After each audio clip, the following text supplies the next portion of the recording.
வணக்கம். இப்போ இந்த வீடியோ ப்ரெசன்டேஷனில் நம்ம எம்சிஎக்ஸ் நேச்சுரல் கேஸ் மார்க்கெட்டில் இன்றைக்கி எப்படி ட்ரேட் பண்ணலாம் அப்படின்றத பற்றி பார்க்குறதுக்கு முன்னாடி நேற்று மார்க்கெட்டில் என்ன நடந்தது, நம்ம என்ன எதிர்பார்த்தோம் அப்படின்றத பற்றி பார்க்கலாம். நீங்கள் பார்த்துட்ருக்கிறது நேச்சுரல் கேஸோட 7 நிமிஷம் கேண்டில் ஸ்டிக் சார்ட். இந்த கேண்டில் ஸ்டிக் தான் நேற்று மார்க்கெட்டோட ப்ரைஸ் ஓப்பனிங் 196 பக்கமாக ஓப்பன் ஆகிருக்கு நேச்சுரல் கேஸ் மார்க்கெட். நம்ம என்ன எதிர்பார்த்தோம்னா 192 சப்போர்ட்டாக வச்சு மார்க்கெட் பையிங்க்கு சாதகமாக இருக்கும்னு எதிர்பார்த்தோம்.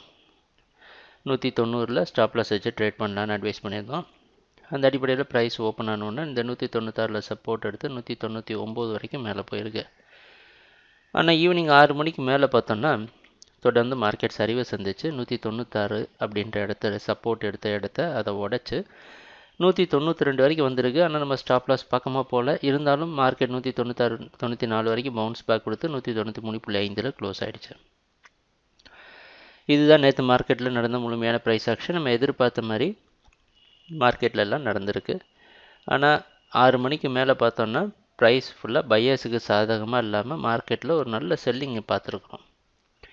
இதுக்கு காரணம் என்னவாக இருக்கும்? 182 அப்படின்ற இடத்துலேருந்து மேலே போக ஆரம்பித்த நேச்சுரல் கேஸ் மார்க்கெட் 199 கிட்டத்தட்ட 200 வரைக்கும் மேலே போனதுனால நேற்று நடந்த இந்த செல்லிங் லாபத்தை எல்லோரும் புக் பண்ண காரணமாக இருக்கலாமா, இல்லை இது ஒரு கரெக்ஷனாக, இல்லை ஒரு ரீட்ரேஸ்மெண்ட்டா அப்படின்ற விஷயத்த நமக்கு இப்போ தெளிவாக தெரியல. அதை தான் நம்ம இன்னுமே கண்டுபிடிக்க போகிறோம்.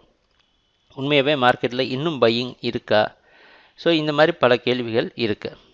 இன்றைக்கி மார்க்கெட்டோட ஓப்பனிங் 192 பக்கமாக ஓப்பன் ஆகிறதுக்கு வாய்ப்பு இருக்கிற மாதிரி வெளிநாட்டில் இருக்க ஐஎம்எக்ஸ் மார்க்கெட் வச்சு பார்க்குறப்ப தெரியுது. இது மறுபடியும் ஒரு குழப்பமான இடம். ஏன்னா நம்ம ஸ்டாப் லாஸ் ஜோனும் ரொம்ப கம்மி. ஒரே நாள் மார்க்கெட் சரிவை சந்தித்து க்ளோசிங் கூட ரொம்ப மோசமான க்ளோசிங் சொல்ல முடியாது. 192க்கு மேலே க்ளோஸ் ஆகிருக்கு. ஒரே நாள் ஒரு பெரிய செல்லிங் பார்த்தனால ட்ரெண்டு மாறிடுச்சுன்னு சொல்லி இந்த இடத்துல எங்கேயும் செல் பண்ணுறதுக்கான வாய்ப்பு எதுவுமே கிடையாது. அது அப்படி பண்ணணுன்னா ட்ரெண்டுக்கு ஆப்போசிட்டாக பண்ணுற மாதிரி ஆயிரும். பை பண்ணுறப்ப நமக்கு தெரியுது இதில் உள்ள சில பல ரிஸ்க் இருக்குது அப்படின்ட்டு. இதை டெஸ்ட் பண்ணுறதுக்கு நம்மளால் முடிஞ்ச ஒரு விஷயம் என்ன அப்படின்னா 190 வரைக்கும் நேற்று என்ன செஞ்சோமோ அதே மாதிரி செஞ்சு பை பண்ணிவிட்டு 189 பக்கமாகவோ கொஞ்சம் மேலேயோ ஸ்டாப் லாஸ் போட்டு ட்ரேட் பண்ணோம் அப்படின்னா என்ன நடக்கும்? மார்க்கெட்டில் ஏதாவது பையிங் இருந்தது அப்படின்னா கண்டிப்பாக இன்றைக்கி மார்க்கெட் 192க்கு மேலே க்ளோசிங் கொடுத்து மறுபடியும் பையர்ஸ் நிறைய பேரை பார்ட்டிசிபேட் பண்ண வச்சு 196 உடைச்சி மார்க்கெட் புதிய ஹை க்ரியேட் பண்ணும். ஸோ இதுதான் இப்போதைக்கு நமக்கு இருக்கிற ஒரு கீயான இடம். அப்படி நடக்காமல் 189க்கு கீழே எங்கேயாவது வந்தது அப்படின்னா நம்ம என்ன ப்ரைஸ் ஆக்ஷனை நம்மளால் மார்க்கெட்டோட டைரக்ஷனை துல்லியமாக நம்மளால் கணிக்க முடியாத ஒரு இடத்துல இருக்கும். அப்போ என்ன செய்வோன்னா ஒரு நாள் 2 நாள் மார்க்கெட்டோட டைரக்ஷனை பார்த்து ப்ரைஸ் ஆக்ஷனை பார்த்து வெயிட் பண்ணிட்டு தான் அடுத்த முடிவை நம்ம எடுக்க முடியும். அதனால் நமக்கு இருக்கிற ஒரே வாய்ப்பு இது ஒன்று தான். எதனால் செல் பண்ணக்கூடாது அப்படின்றதுக்கு காரணங்கள் சொல்லியிருக்கிறோம். நேற்று இவ்வளோ பெரிய செல்லிங் நடந்திருக்கு, மறுபடியும் செல் பண்ணலாம் நமக்கு தூண்டும்.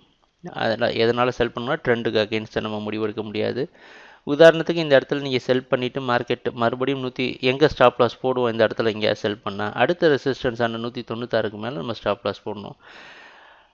மறுபடியும் மார்க்கெட் போய் இந்த ஸ்டாப் லாஸை ட்ரிகர் பண்ணிச்சுன்னா ரீஎன்ட்ரி, அதாவது ஒரு ட்ரேடிங் முடிஞ்சதுக்கப்புறம் எல்லா நாளும் நம்ம ட்ரேட் பண்ணி தான் ஆகணும். அந்த ரீஎன்ட்ரி ஆப்ஷன் 196க்கு மேலே நம்மளால் எடுக்க முடியாது. ஸோ அதனால் கொஞ்சம் வெயிட் பண்ணி, கொஞ்சம் ரிஸ்க்கான இடம் தான், கன்சர்வேட்டிவ் ட்ரேடர்ஸ் கொஞ்சம் ஜாக்கிரதையாக இருக்குன்னு நினச்சிங்கன்னா ட்ரேடிங்கை விட்டு வெளியே இருந்து வெயிட் பண்ணிட்டு அப்புறமா ட்ரேட் பண்ணலாம். இருந்தாலும் ஸ்டாப் லாஸோட ஜோன் ரொம்ப குறைவாக இருக்க காரணத்தினால நீங்கள் பார்ட்டிசிபேட் பண்ணுறது நல்லது தான். ட்ரேடிங் நடக்கிறப்ப பார்ப்போம் என்னென்ன மாற்றங்கள் வருதுன்னு. எங்கள் வீடியோ ப்ரெசன்டேஷனை தொடர்ந்து பார்த்துட்டு வந்ததுக்கு மிக்க நன்றி, மகிழ்ச்சி, வணக்கம்.